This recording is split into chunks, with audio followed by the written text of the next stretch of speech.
Warning, due to adult language and humor, the following content may not be suitable for any viewers under the age of 18. Viewer discretion is strongly advised. The views and opinions expressed during the following live stream or video content are those of the individual and may not reflect those of others. Thank you.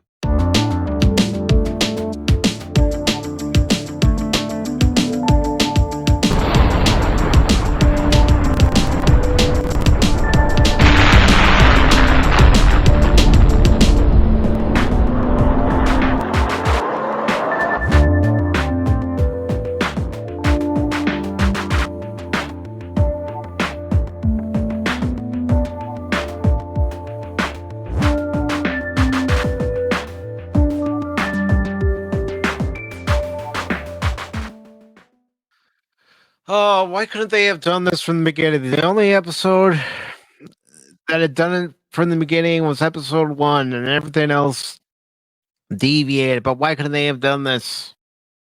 There's only 2 episodes that I'm seeing that even follow the game.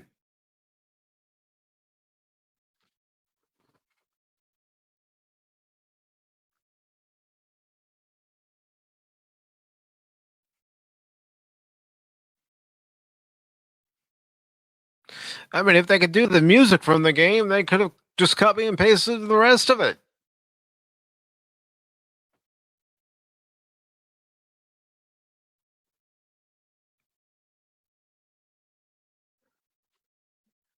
How hard would that have been? So, episode 1 and episode 9, in my opinion, from what I've seen from the game itself and from the series, are the only 2 episodes to follow the game to the letter. All right, so let me set up everything so I can show it to you when I get ready to do the review portion here.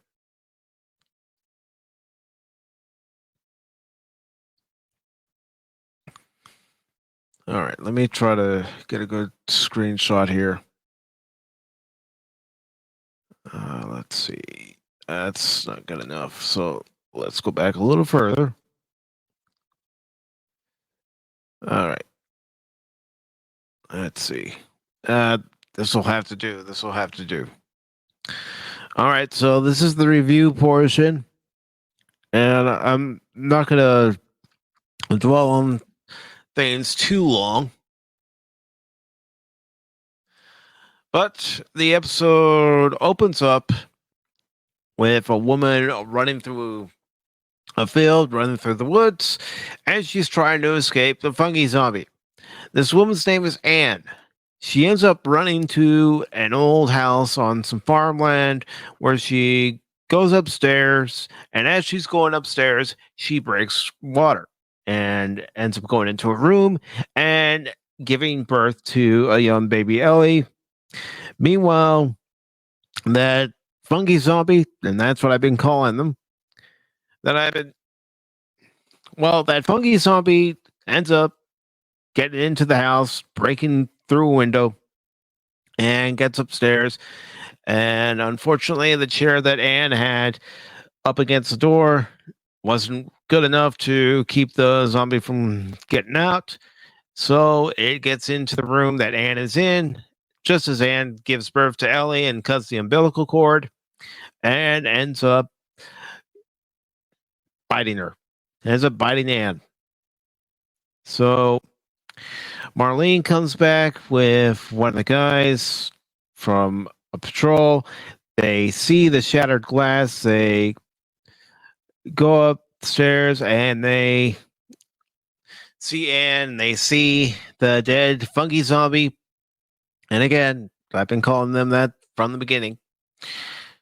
But they see Anne with baby Ellie and the dead fungi zombie, and Anne says, I need you to do something for me. I need you to take care of Ellie. And of course, they also notice that Anne's been bit on her right leg. And Anne says, this happened after I cut the umbilical cord. And Anne asks Marlene to take care of Ellie. And she also asks Marlene to shoot her dead. So Marlene ends up doing that after saying no, she won't do it. And then we get to present day. Ellie is sitting in the back of the bed of a truck. Joel's gone through a camper. He's found a game. He's found some Chef Boyardee. And Ellie and Joel are talking.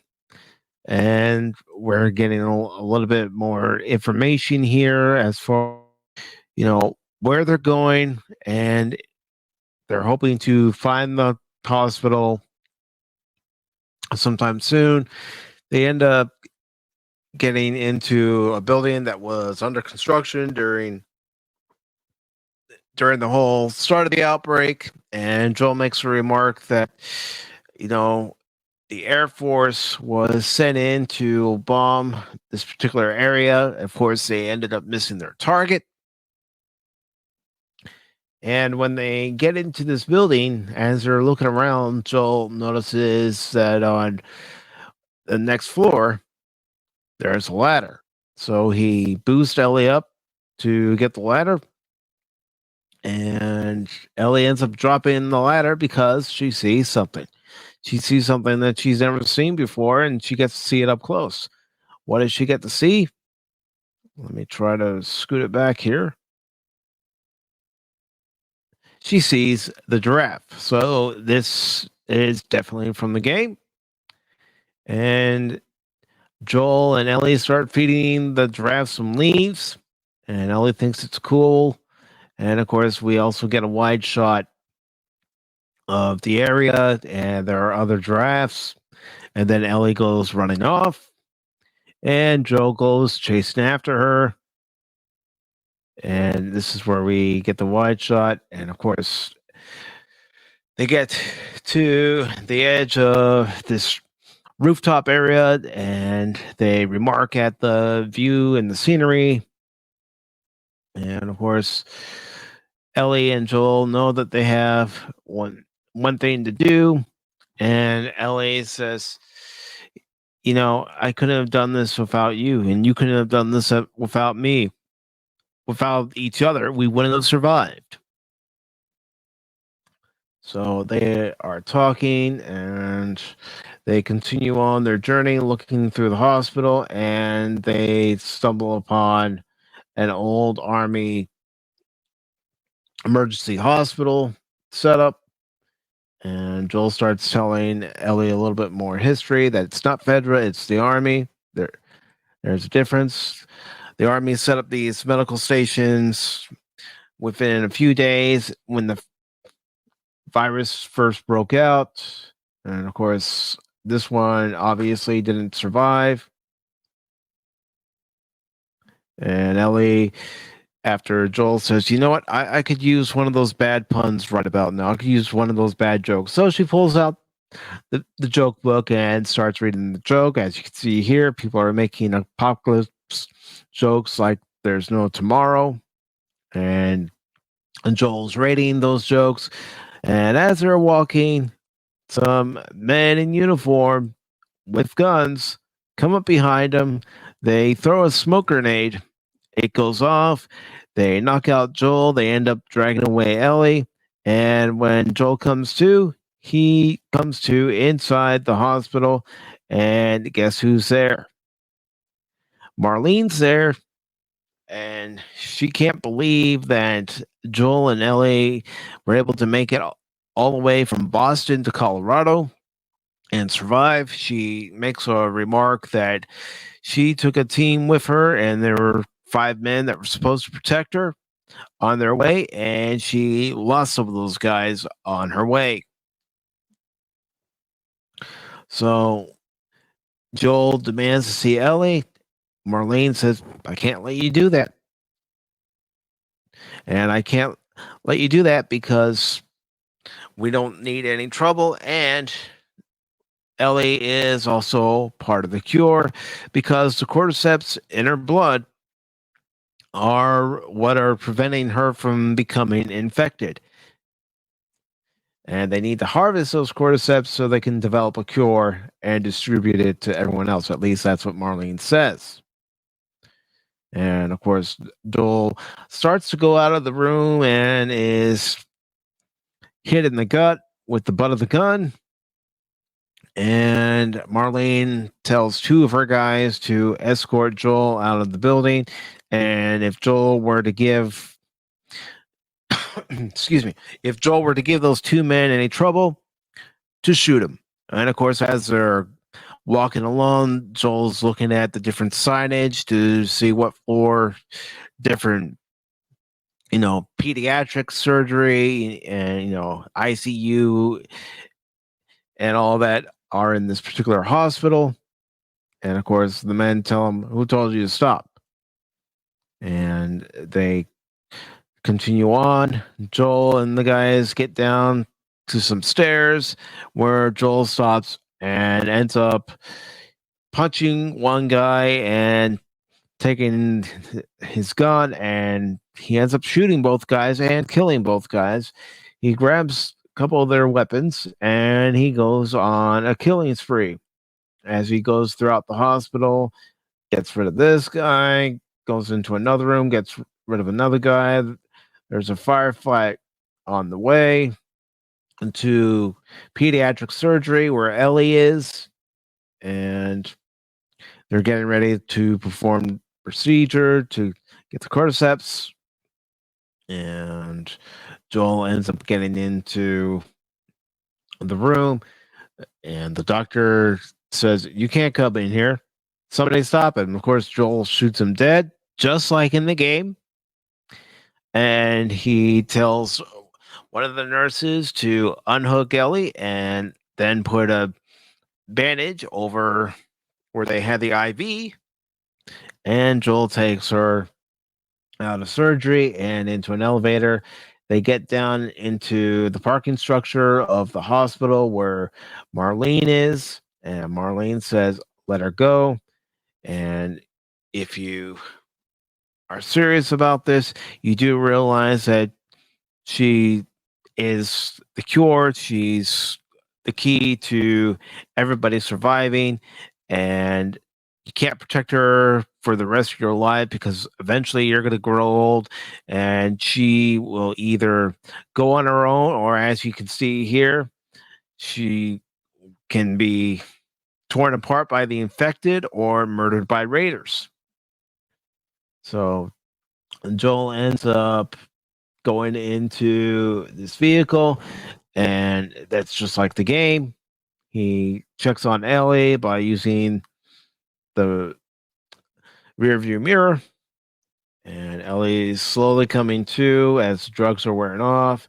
And just like in the game, Joel did end up shooting Marlene and killing her because he can't have Marlene or anyone else coming after him or Ellie for that matter. So Ellie asks about Marlene, and Joel lies to her and says that she's okay. And then, of course, we see what actually did happen. Joel's standing there. Marlene is begging to be spared free.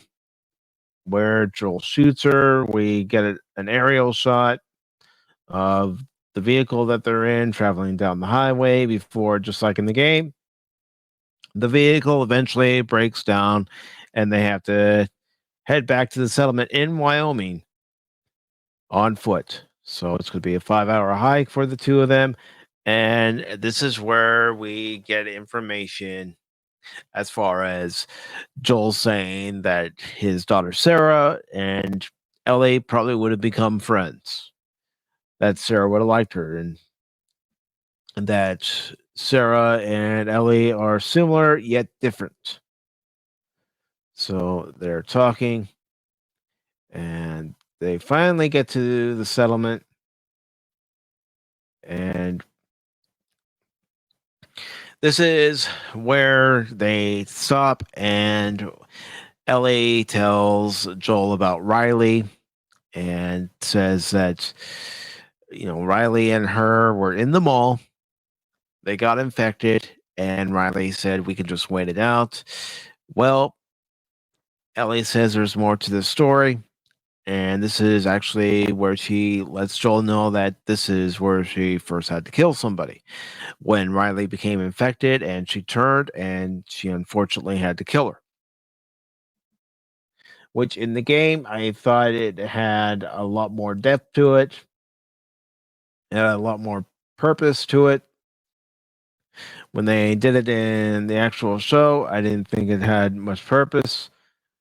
But it ends with Ellie telling Joel that we need to survive. And, when you're in that predicament, you don't know what to do next. That's pretty much how the episode ends. And this episode, just like the first one, actually followed the game more closely. And there's some, I mean, yeah. There might have been some differences. I didn't really notice them too much to say, oh yeah, this was different, that was different. But as far as this episode's concerned, I really liked it. I really thought it was good. And the main reason being because it followed the game's story. That's all you have to do if you're going to adapt a game into a TV show is follow the game's story as closely as possible, especially a game like The Last of Us. Even if you were to make a movie out of this, you should be able to follow the game fairly closely. It's not that hard. It's like I said last week, it's not like you have to look at a 10-foot CGI monster. No, it's not that hard to follow the plot of a game when it's laid out in front of you. The roadmap's already there. And in 2 out of the 9 total episodes are the only 2 episodes that actually followed the game. That's inexcusable. In the game, Ellie actually met Bill. And in the game, Tommy and Joel weren't as bitter toward one another as they were in the game.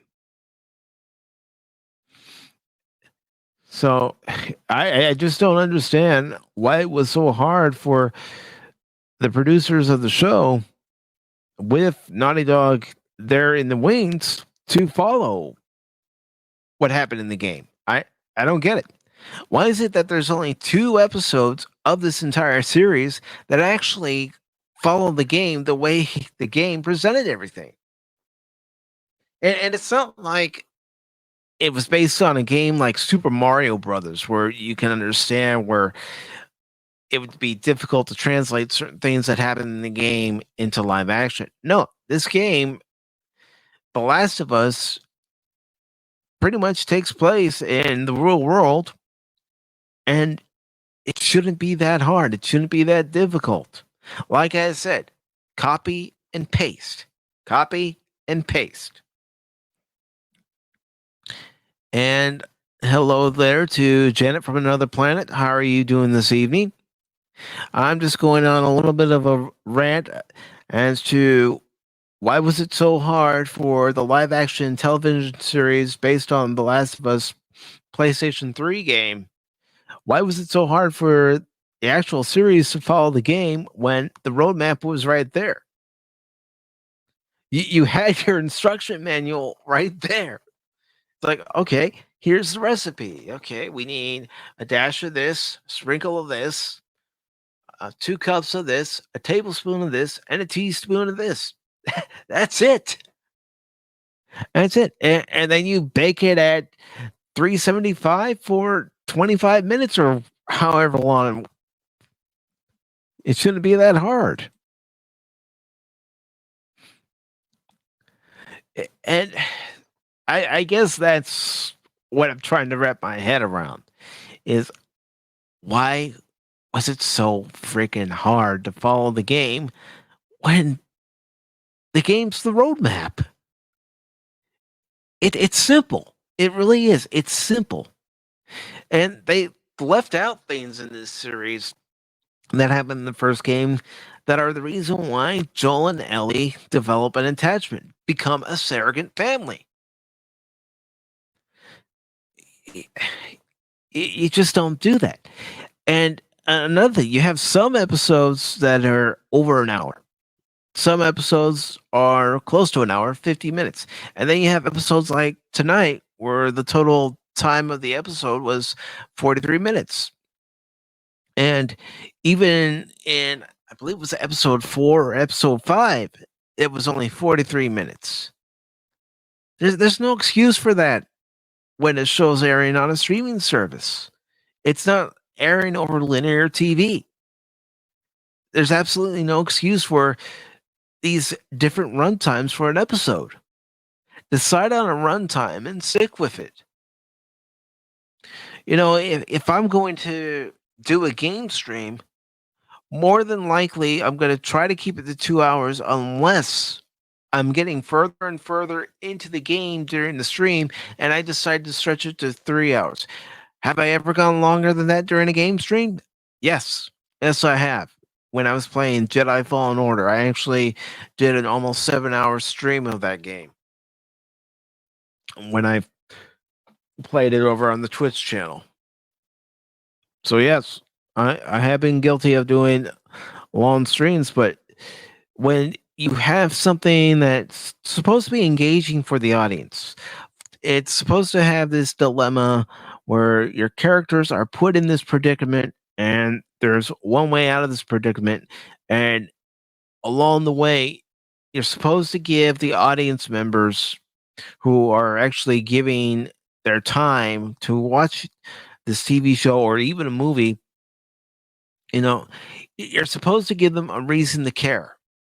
And in the live action series of The Last of Us, I don't feel that they adequately gave you a reason to care about Joel, about Ellie.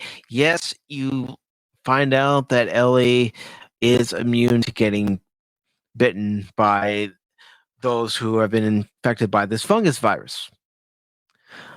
But there's just parts of the game that should have been in there where Joel and Ellie develop again this surrogate family, this attachment to one another, where you understand where both of them are coming from, and they understand where each other is coming from. Joel's coming from the point of view of someone who's had to survive the last 20 years, and he's seen people that have been close to him, like his daughter Sarah, end up dying even before everything completely went to hell. And along the way he's seen people and seen them die. He's met people like Tess, and she unfortunately ends up dying. And Joel, he's a broken man, really. But I just, again, I know I keep harping on this, but I'm gonna keep harping on it. How hard is it to follow the game when the game's the roadmap for your live action series? And again, one last time, it's not like you're looking at a 10-foot CGI monster. I just I don't get it. Now, as far as a rating for this episode, I'm actually going to give it a 7 out of 10. A 7 out of 10 because it did follow the game. It did follow the game pretty closely, in my opinion. But why couldn't all the episodes be like this? Why couldn't all 9 episodes be a thing where you're watching and you're going, yep, that happened in the game, this happened in the game. Okay, they changed that a little bit, but they still kept the core element of what happened in this part of the game that this episode's based on. It shouldn't have been that hard. That's my main gripe with the series, is it shouldn't have been that hard. Well, also my other gripe is, why does Ellie have to drop an F-bomb every other word? And it, I can understand a character dropping an F-bomb if, it's in a situation where even if you were facing it in real life, that's going to be your response to what's going on around you or in front of you. But to have a character say, in every other sentence, F this, F that.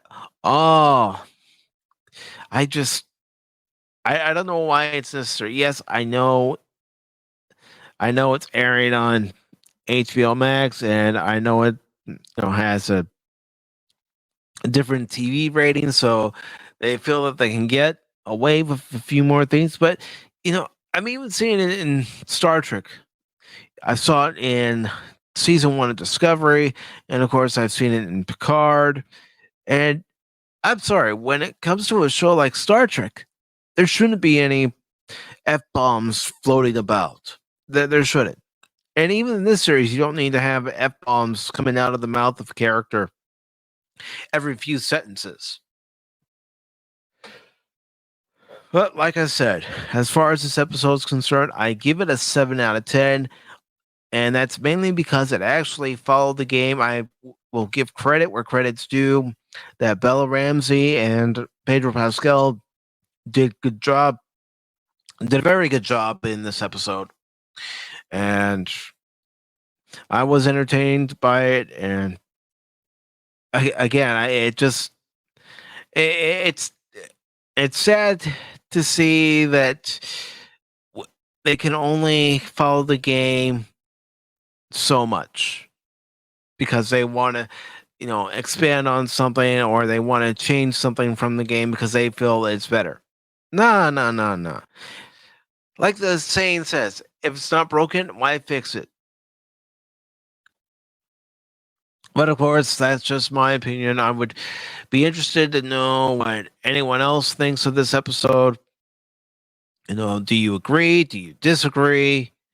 Or, do you not really care because you didn't really care for the game, or you didn't care for the fact that there is a live action series? If you could let me know in the comment section, I would greatly appreciate it. This will wrap up this live reaction and review for The Last of Us. If you like this video or any other video, whether it's PACIFIC414 Pop Talk on Sundays or Wednesdays, or these reviews or the gameplay, please make sure to share out the videos.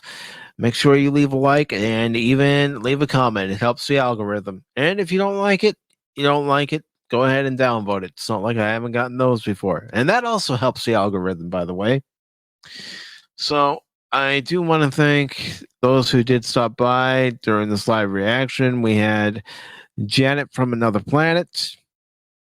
We also had Phil McCracken. And we also had Brandon Looney Tunes Fan 2000. So thank you all very much. I will be back Monday night at 6 p.m. Eastern. I will be continuing my Mega Man 11 stream, and let's see if I can actually defeat the Wily levels and Dr. Wily himself in the game. So until tomorrow night, this has been Mike. Thank you all very much for watching or listening or lurking. And as always, take care.